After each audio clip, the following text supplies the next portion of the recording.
मी कॅनडात एका खूप श्रीमंत बाईच्या घरी ड्रायव्हर म्हणून कामाला होतो. त्या बाईच्या मुलीला कुठेही जायचे असेल तर ती माझ्यासोबत जायची.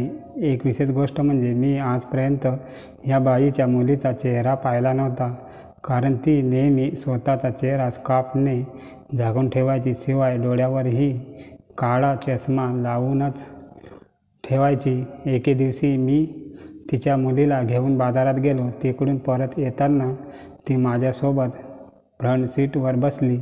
मी थोडा घाबरलो होतो, कारण आज पहिल्यांदाच असं घडलं होतं. नाहीतर याआधी ती नेहमी मागच्या सीटवर बसायची. मला आश्चर्याचा धक्काच बसला जेव्हा त्या मुलीने चालत्या गाडीत माझ्या हातावर हात ठेवला. भीतीने माझं शरीर थरथर कापू लागलं होतं, कारण पहिल्यांदाच माझ्यासोबत असं काही घडलं होतं. तिच्या त्या कृत्यामुळे मला घाम फुटला होता. आज ती मुलगी माझ्याकडे वेगळ्याच नजरेने पाहत होती. मला स्वतःचीच लाज वाटू लागली. मी गाडीचा वेग वाढवला आणि पटकन घरी पोहोचलो. मी माझ्या खोलीत बसून त्या मुलीने आज केलेल्या कृत्यावर विचार करत होतो, की त्या बाईने मला तिच्या खोलीत बोलावून घेतले आणि त्या बाईने मला जे काही सांगितले ते ऐकून माझे भानच सुटले. ती मला सांगू लागली की तू माझ्या मुलीशी लग्न कर, त्या बदल्यात मी तुला भरपूर संपत्ती देईल आणि जर तू हे मान्य केले नाहीस तर मी तुझ्यावर खोटे आरोप करून तुला पोलिसांच्या स्वाधीन करील. मला तिच्या मुलीशी लग्न करायचे नव्हते, कारण मी भारतात दुसऱ्या मुलीवर प्रेम करत होतो. पण माझ्या गरिबीला आणि या महिलेच्या धमकीला घाबरून मी तिच्या मुलींशी लग्न करण्यास होकार दिला. ती मला म्हणाली की तुला हवं असेल तर 2 महिन्यानंतर माझ्या मुलीला घटस्फोट देऊ शकतोस. बस एवढाच विचार करून मी लग्न केलं. पण लग्नाच्या पहिल्या रात्री त्या मुलीने माझी अवस्था खूप बिकट केली. मी तर संपूर्ण हादरलो. जेव्हा त्या मुलीने मला कॅनडाला येऊन महिना झाला होता, परंतु मला इथे अजूनही चांगली नोकरी मिळाली नव्हती. माझी इथे येण्याची कहाणी पण विचित्र होती. मी कोणाला सांगितली असती तर त्याने माझ्यावर विश्वासही ठेवला नसता. मला इथे येण्याची संधी मिळेल याचा मी स्वप्नातही विचार केला नव्हता. माझ्या घरच्या गरिबीमुळे मी खूप अस्वस्थ झालो होतो, कारण माझ्या तरुण बहिणी माझ्या घरी अविवाहित बसल्या होत्या आणि त्यांच्या लग्नाचे वयही उलटत चालले होते. फक्त आमच्याकडून हुंड्याची व्यवस्था होत नसल्याने त्यांची लग्न होऊ शकली नाहीत. एक दिवस मी रस्त्याच्या कडेला अस्वस्थ होऊन बसलो होतो की एक माणूस मोठ्या गाडीत बसून माझ्याजवळ आला आणि म्हणाला, तू मला खूप चिंतेत दिसत आहेस. जर तुझी इच्छा असेल तर मी तुझी काही मदत करू शकतो का? मी म्हणालो, तू जा इथून, मी आता खूप टेन्शनमध्ये आहे. माझं डोकं अजून खराब करू नकोस. तो म्हणाला, मी तुला जॉब द्यायला आलो आहे, पण तुला माझं काही ऐकायचं नसेल तर तुझी इच्छा, मी जातो इथून. मी काही विचार करून त्याला म्हणालो, बरं थांबा, तुला काय म्हणायचे आहे ते मला सगळं सांग. पण आतून मला भीतीही वाटत होती की हा माणूस फ्रॉड तर नसेल ना. तो माणूस म्हणाला, काळजी करू नकोस, तुला तुझी परिस्थिती बघायची असेल तर तू माझ्यासोबत चल. मी तुला परदेशात पाठवतो. तिथे तू मेहनत करून तुझी परिस्थिती बदलू शकतोस. मी परदेशात जायचे नाव ऐकून उठून उभा राहिलो. मी विचार केला की एकदा ह्या माणसाचे संपूर्ण बोलणं ऐकून तर घेतो. कदाचित त्याला देवानेच माझ्या मदतीसाठी पाठवले असेल. पण त्या माणसाला माझी मदत का करायची होती? म्हणूनच मी त्याला विचारले, ना मी तुला ओळखतो ना तू मला ओळखतोस, मग तुला माझी मदत का करायची आहे? तर तो म्हणाला, मी रोज एका गरीब माणसाला अशीच मदत करतो. देवाने मला खूप काही दिले आहे. पण त्या माणसाच्या बोलण्यावर मला मात्र विश्वास बसत नव्हता. मला त्याच्यावर काही शंका होती, पण माझ्याकडे दुसरा पर्यायही नव्हता. काही दिवसापूर्वी माझ्या मूर्खपणामुळे माझी नोकरी गेली होती. मी देवाचे नाव घेतले आणि या माणसाबरोबर गेलो. तो मला त्यांच्यासोबत एका मोठ्या बंगल्यात घेऊन आला होता. मला एका मोठ्या खोलीत बसवून स्वतः कुठेतरी निघून गेला. काही वेळाने तो परत आला. त्याच्या हातात थोडे पैसे होते. ते पैसे मला देऊन म्हणाला, हे घे पैसे आणि तुझा पासवर्ड बनवून घे. काही दिवसांनी तुला तिकीटही मिळेल. माझं नशीब एक दिवस असंही उजळेल यावर माझा विश्वासच बसत नव्हता. मी त्याच वेळेस पैसे घेऊन तिथून निघून आलो. पुढच्या काही दिवसात मी माझा पासवर्ड बनवल्यावर त्या माणसाच्या घरी गेलो.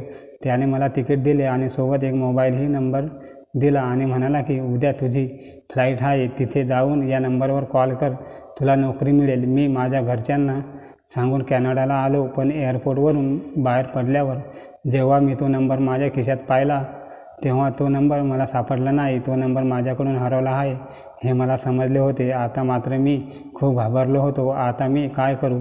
मी इथे कोणाला ओळखतही नव्हतो. तो माणूस कोण होता ज्याने माझ्यावर उपकार म्हणून मला इथे पाठवले होते? माझ्याकडे त्या माणसाचा नंबरही नव्हता. पण आता मी इथे येऊन फसलो होतो. मी खूप अस्वस्थ झालो. सुरुवातीला मी येथे येऊन मजदुरी करून माझे भूक भागवू लागलो. आता मला येऊन जवळजवळ 3 महिने होणार होते. पण मी अजून एक पैसाही माझ्या घरी पाठवला नव्हता. माझ्यासाठी तर इथे माझाच खर्च भागत नव्हता. जेमतेम मला 2 वेळची भाकरी मिळत होती. कदाचित देवाला माझी दया आली असेल किंवा माझं नशीब चांगलं असेल की एक श्रीमंत माणूस मला त्याच्या घरी घेऊन आला आणि त्याने मला माडीची नोकरीही दिली. आता तिथून मला चांगला पगार मिळू लागला होता. मालकाची एक स्त्री नातेवाईक होती. ती अनेकदा त्यांच्या घरी यायची आणि ती जेव्हाही यायची तेव्हा ती माझ्याकडे टक लावून पाहत होती. मी तिची ही गोष्ट नेहमी नोटीस करत होतो. एके दिवशी माझ्या मालकाने मला या नातेवाईक महिलेच्या घरी पाठवले आणि म्हणाले की आजपासून तू तिथे त्यांच्या घरी ड्रायव्हर म्हणून काम करायचे. ती बाई माझ्यावर जास्तच मेहरबान होती. तिथे माझा पगारही खूप चांगला होता. या बाईने मला राहण्यासाठी खूप चांगली खोली दिली होती. पण बाकीचे नोकर सर्वट क्वार्टरमध्ये राहत होते. फक्त मलाच एक वेगळी खोली दिली होती.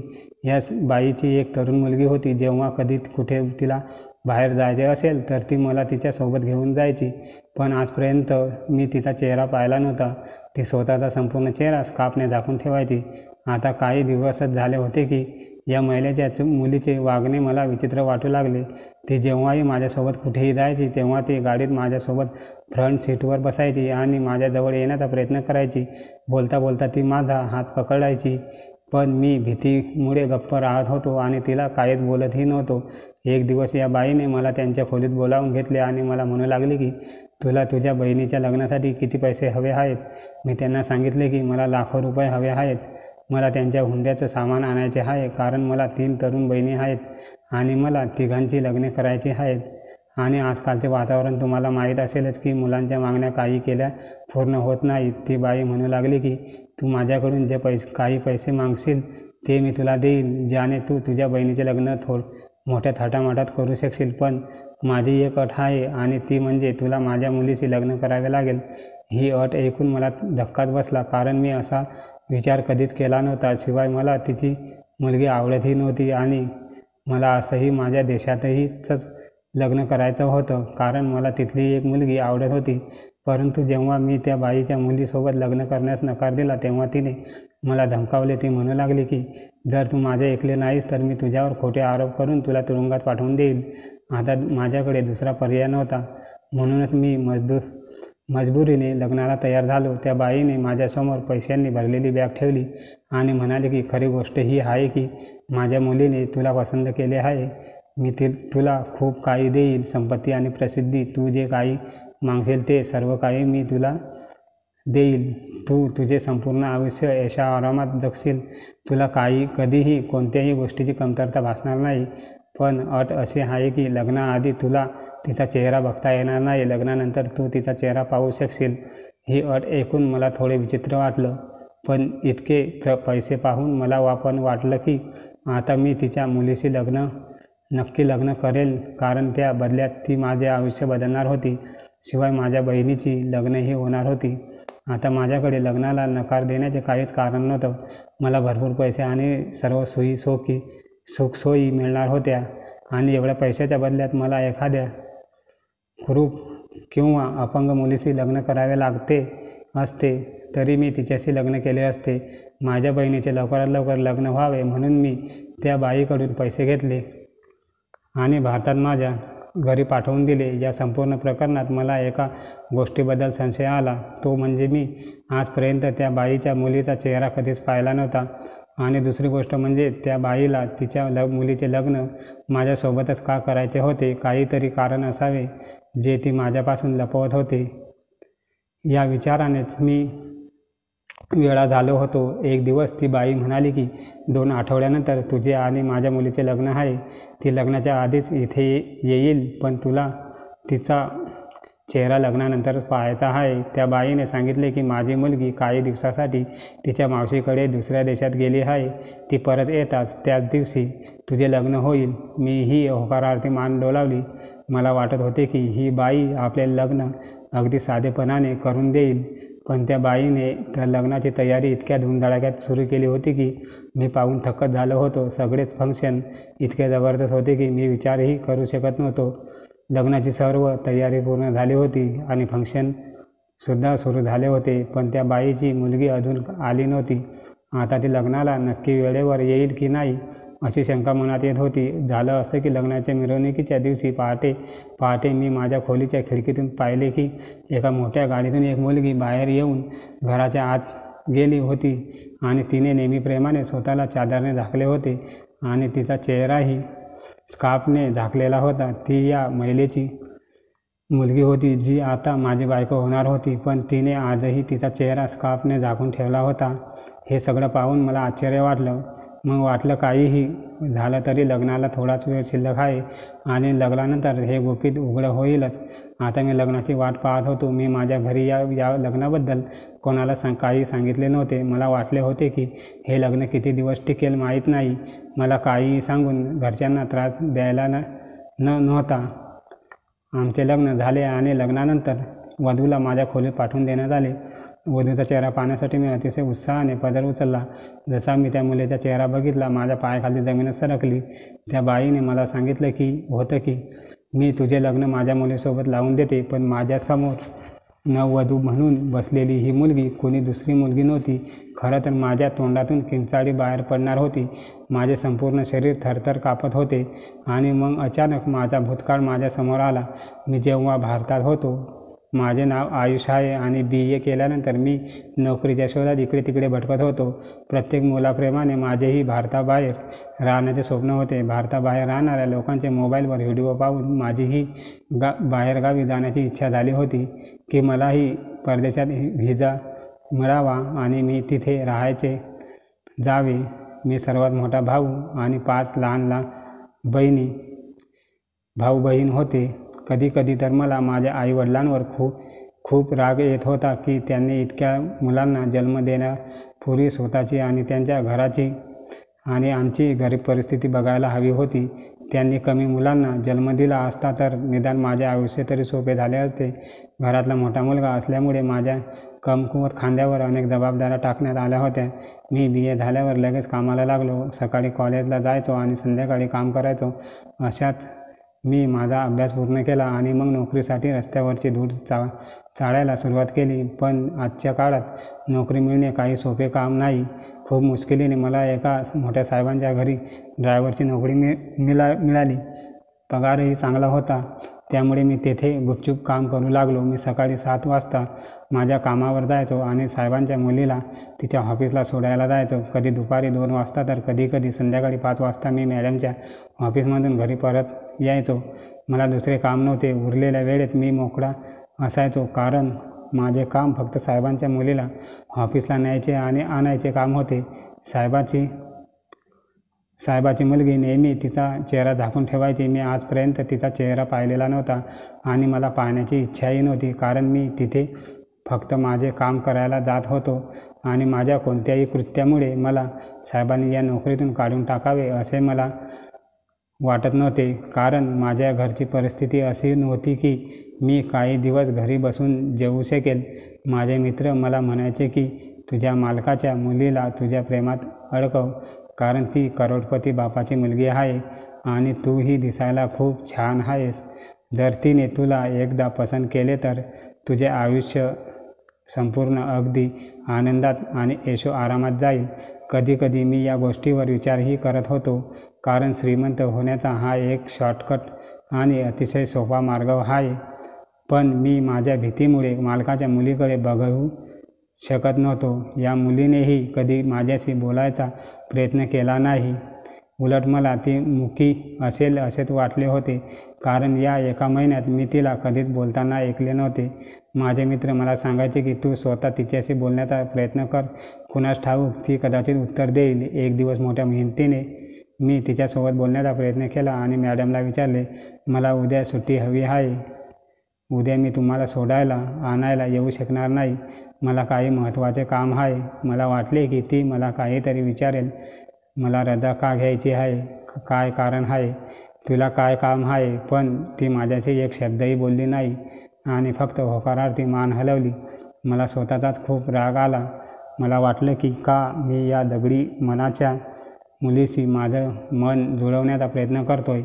ती कोणत्याही परिस्थितीत माझ्या जाळ्यात अटकेल असे वाटत नव्हतं. दुसऱ्या दिवशी मी मुद्दाम रजा घेतली कारण मी मॅडमशी रजेबद्दल बोललो होतो. आता माझ्याकडे सुट्टी घेण्याशिवाय दुसरा पर्याय नव्हता. मी विचार केला की सुट्टी घेतली आहे तर दुसऱ्या दिवशी नक्कीच विचारेल की काल तुला काय काम होतं. पण ती विचारायच्या आधीच तिच्या वडिलांनी विचारले, तू काल कुठे गायब झाला होतास. मी मालकांना म्हणालो की साहेब, काल तुम्ही घरी नव्हता म्हणून मी मॅडमला सांगून गेलो होतो की मला काही महत्त्वाचे काम आहे म्हणून मला सुट्टी हवी आहे. साहेब म्हणाले की ठीक आहे, पण यापुढे तुला रजा हवी असेल तर तू सरळ मला सांगायचं. माझ्या मुलीजवळ सांगायची काही गरज नाही. यामुळे ही गोष्ट लक्षात ठेव. मालकाच्या बोलण्यावरून मी हैराण होऊन विचार करू लागलो की साहेब आपल्या मुलीवर एवढे नाराज का असतात. मी कधीही त्यांना मॅडमशी प्रेमाने बोलताना पाहिलं नव्हतं. एक दिवस घरच्या जुन्या नोकराकडून कळालं की ती साहेबांची मुलगी नसून साहेबांच्या भावाची मुलगी आहे. तिचे नाव खुशबू आहे, पण सगळे रिया मॅडम म्हणतात. तसं तर ती दुसऱ्या देशात राहते, पण वर्षाचे काही महिने इथे घालवते. साहेब तिच्या कामाचा खूप तिरस्कार करतात, पण ती त्यांना कधीच काही बोलत नाही. आजपर्यंत ती कुठे जाते, काय काम करते याकडे मी लक्ष दिले नव्हते. मी तिला खाली उतरवून पुन्हा गाडी घरी घेऊन यायचो. दुसऱ्या दिवशी मी तिला जे ऑफिससमोर सोडले होते त्या ऑफिसच्या समोरचा बोर्ड वाचला तेव्हा माझ्या पायाखालची जमीन सरकली. कारण ते एक सेंटर होते जे किन्नरांच्या देखभालीसाठी बांधले होते. ती मुलगी त्याच केंद्राच्या आत गेली. मी काही दूरच्या अंतरावर गाडी उभी केली. थोड्या वेळाने तिथून काही किन्नर बाहेर आले. मी एका माणसाला विचारले की इथली मालकीण कोण आहे, तर त्याने मला सांगितले की रिया मॅडम आहेत. ती खूप मोठ्या कुटुंबाशी संबंधित आहे. ती खूप श्रीमंत आणि खूप छान मुलगी आहे. ती इथे किन्नरांना शिकवण्यासाठी येते. मी तिच्यावर खूप प्रभावित झालो. मला वाटले रिया मॅडम किती छान आहेत. ती यांची किती काळजी घेते. आता मला ती खूप आवडू लागली होती. हळूहळू मी तिच्याशी बोलायला लागलो होतो. काही दिवसात ती पण माझ्यात मिसळून गेली. आता आम्ही अनेकदा बोलायचो. आता ती गाडीत बसल्याबरोबर तोंडावरचा स्कार्फ काढायची आणि आमच्यात गप्पा व्हायच्या. पण मलाही आता तिच्या काकांप्रमाणे तिचे नपुंसक लोकांसाठी काम करणे आवडत नव्हते. परंतु मी तिला हे सांगू शकत नव्हतो. आता मला ही वाटू लागले होते की ती मनातल्या मनात माझ्यावर प्रेम करू लागली आहे. लवकरच आमच्या भेटीची बातमी साहेबांजींच्या म्हणजे रिया मॅडमच्या काकांच्या कानावर आली. एक दिवस त्यांनी मला त्यांच्या घरी बोलावून विचारले की तुला रियाची वास्तविकता काय आहे हे माहीत आहे का? जर तुला रियाची वास्तविकता कळाली तर तू इथून उलट्या पावलांनी पडून जाशील. तुला तिला भेटायचे तर लांबच, तुला तिचा चेहरा बघायलाही आवडणार नाही. मी त्यांना म्हणालो की असं काय सत्य आहे रिया मॅडमचं? मला रिया मॅडमशी लग्न करायचे आहे. माझे म्हणणे ऐकून मालक माझ्याकडे विचित्र नजरेने पाहू लागला आणि म्हणाला, ती मुलगी नसून एक किन्नर आहे. ती पुरुष किंवा स्त्री नाही तर ती तर तिसऱ्या जातीतली आहे. तू तिच्याशी लग्न कसे करू शकतोस? हे ऐकून तर माझ्यावर जणू आभाळच कोसळले. मी विचार करू लागलो की मी रियाचा त्या लोकांसोबत असलेला लगाव पाहूनच समजून घ्यायला हवं होतं की त्यामागचं सत्य काय आहे. जेव्हा ती त्या लोकांसोबत असायची तेव्हा वाटायचं की ती पण या लोकांचाच एक भाग आहे. पण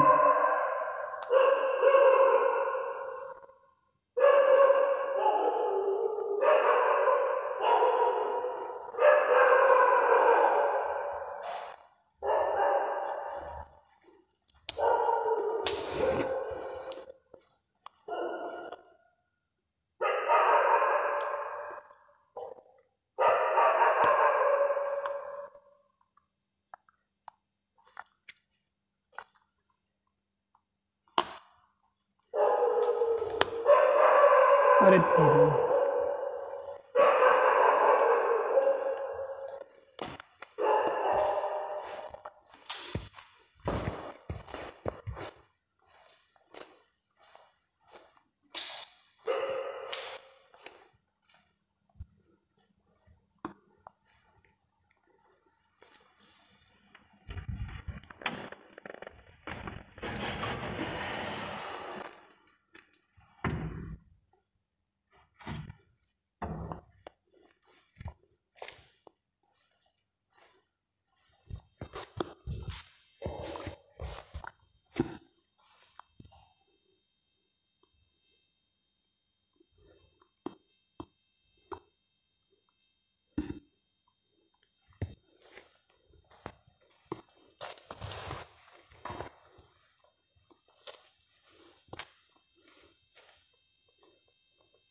पण मी तिच्यावर कधी संशय घ्यायचा विचारही केला नाही.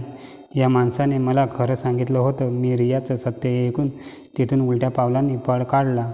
मी रियाशी सर्व संबंध तोडून टाकले होते. आता माझा रियाशी कोणताही कॉन्टॅक्ट नव्हता, कारण तिने माझा खूप मोठा विश्वासघात केला होता. तिचं सत्य कळाल्यावर मला तिचे तोंडही बघावंसं वाटत नव्हतं. मी ती नोकरीही सोडली होती, पण ती नोकरी सोडल्यावर अनेक ठिकाणी मी नोकरीसाठी ठोकर खाल्ली. अनेक अडचणीनंतर माझे नशीब माझ्यावर मेहरबान झाले आणि मी कॅनडाला आलो. पण इथे आल्यानंतर माझ्या नशिबात काय लिहिलं आहे ते मला कळलंच नाही.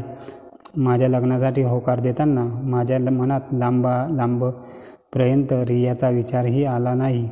पण जो विचार केला नाही नेमकं तेच घडलं. यावेळेस माझ्या बायकोच्या रूपात दुसरे तिसरे कोणी नव्हते, तर रियाच माझ्यासमोर माझी बायको म्हणून बसली होती.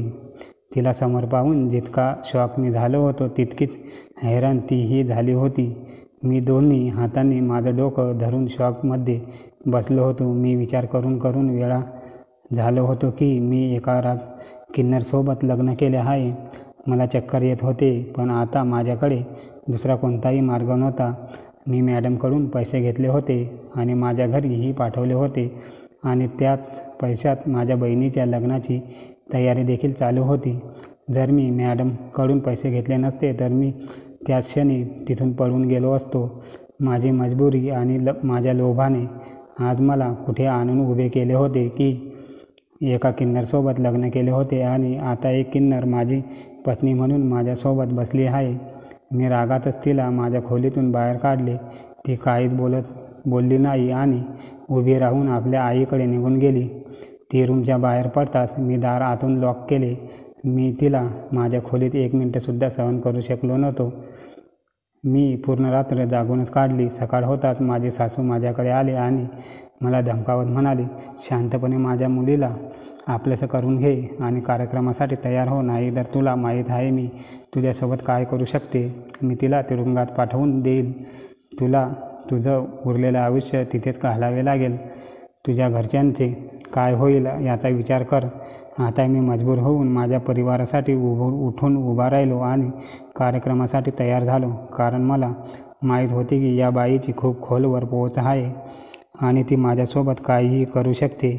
आणि मी येथे कोणाला ओळखतही नव्हतो.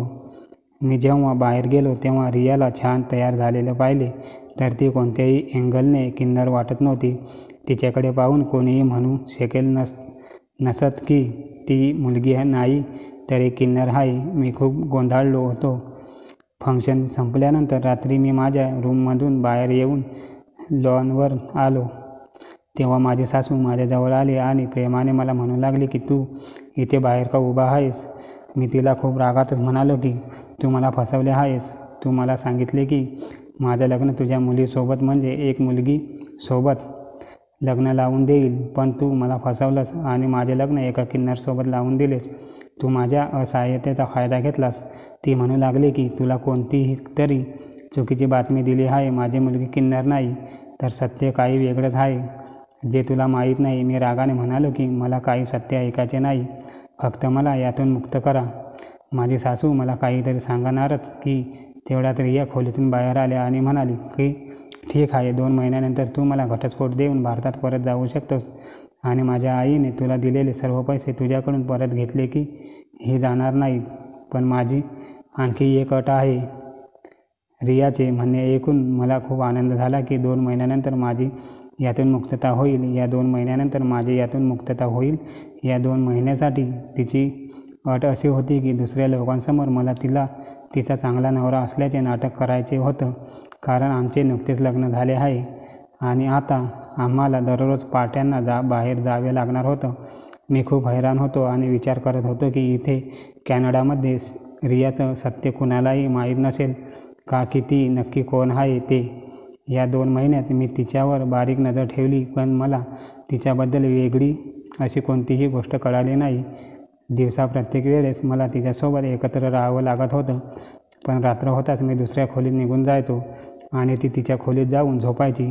हे करता करता 2 महिने उलटून गेले होते. मी घटस्फोटाचे पेपर तयार करून घेतले होते. माझ्या सासूबाई मला सांगू लागल्या की तू पुन्हा एकदा विचार करून घे. अजूनही वेळ गेलेली नाही. तुला सत्य माहीतच नाही. अन्यथा असे नको व्हायला की जेव्हा सत्य तुझ्यासमोर येईल तेव्हा तुझ्याकडे पश्चाताप करण्याशिवाय दुसरा पर्याय उरणार नाही आणि तू हात मुरडत राहशील आणि आयुष्यभर आपल्या कृत्याचा पश्चाताप करत राहशील. मला समजलं होतं की ती मला थांबवण्यासाठी असे डावपेच वापरत आहे. ती मला इमोशनल ब्लॅकमेल करून तिच्या मुलीसोबत ठेवणार होती. परंतु मी भारतात परत जाण्याचा निर्णय घेतला होता. मी तिला घटस्फोट देऊन भारतात परतलो होतो. आता इथे येऊन मला माझ्या आयुष्याची नव्याने सुरुवात करायची होती. इथे माझ्याकडे कोणताही नोकरी नव्हती. त्यामुळे मी मेहनत करायला सुरुवात केली. माझ्या मनात जी स्वप्ने होती ती आता सर्व संपली होती.